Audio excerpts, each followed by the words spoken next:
Chapter 2 Brave New World. Mr. Foster was left in the decanting room. The DHC and his students stepped into the nearest lift and were carried up to the fifth floor. Infant nurseries, Neo Pavlovian conditioning rooms, announced the notice board. The director opened a door. They were in a large, bare room, very bright and sunny.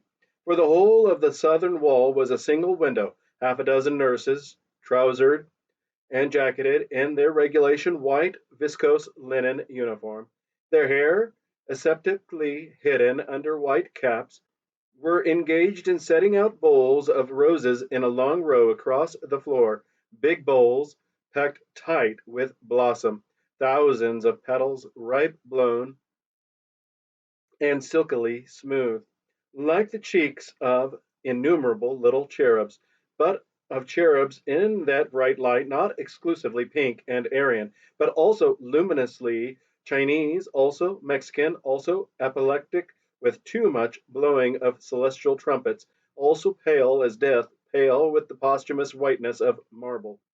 The nurses stiffened to attention as the DHC came in. "Set out the books," he said curtly. In silence, the nurses obeyed his command. Between the rose bowls, the books were duly set out. A row of nursery quartos opened invitingly, each at some gaily colored image of beast or fish or bird. "Now bring in the children."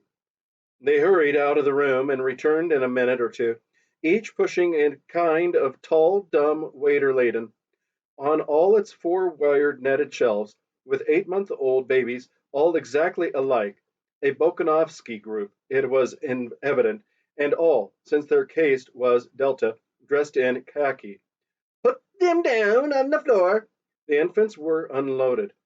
"Now turn them so they can see the flowers and books." Turned the babies at once fell silent, then began to crawl towards those clusters of sleek colors, those shapes so gay and brilliant on the white pages. As they approached, the sun came out of momentary eclipse behind a cloud. The roses flamed up as though with a sudden passion from within. A new and profound significance seemed to suffuse the shining pages of the books. From the ranks of the crawling babies came little squeals of excitement, gurgles, and twitterings of pleasure. The director rubbed his hands. "Excellent," he said. "It might almost have been done on purpose."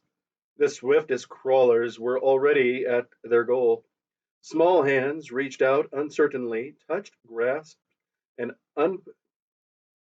unpetaling the transfigured roses, crumbling the illuminated pages of the books. The director waited until all were happily busy. Then, "Watch carefully," he said, and lifting his hand, he gave the signal.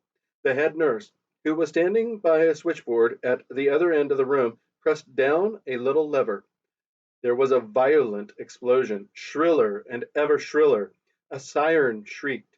Alarm bells maddeningly sounded. The children started, screamed. Their faces were distorted with terror. "And now," the director shouted, for the noise was deafening, "now we proceed to rub in the lesson with a mild electric shock." He waved his hand again, and the head nurse pressed a second lever. The screaming of the babies suddenly changed its tone. There was something desperate, almost insane about the sharp, spasmodic yelps to which they now gave utterance. Their little bodies twitched and stiffened. Their limbs moved jerkily as if to the tug of unseen wires. "We can electrify that whole strip of the floor," bawled the director in explanation. "But that's enough," he signaled to the nurse. The explosion ceased. The bells stopped ringing. The shriek of the siren died down from tone to tone into silence. The stiffly twitching bodies relaxed, and what had become the sob and yelp of infant maniacs broadened out once more into a normal howl of ordinary terror. "Offer them the flowers and the books again." The nurse obeyed.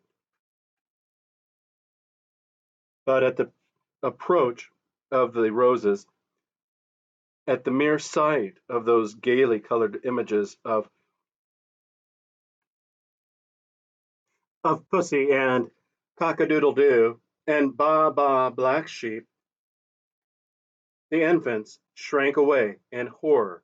The volume of their howling suddenly increased. "Observe," said the director triumphantly. "Observe." Books and loud noises, flowers and electric shocks. Already in the infant mind, these couples compromised, were compromisingly linked, and after 200 repetitions of the same or a similar lesson would be wedded indissolubly. What man has joined nature is powerless to put asunder. They'll grow up with what the psychologists used to call an instinctive hatred of books and flowers, reflexes, unalterably conditioned. They'll be safe from books and botany all their lives. The director turned to his nurses. Take them away again.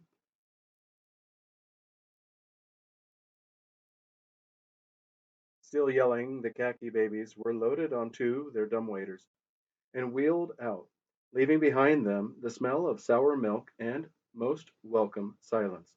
One of the students held up his hand, and though he could see quite well why you couldn't have lower caste people wasting the community's time over books, and that there was always the risk of their reading something which might undesirably decondition one of their reflexes, yet, well, he couldn't understand about the flowers.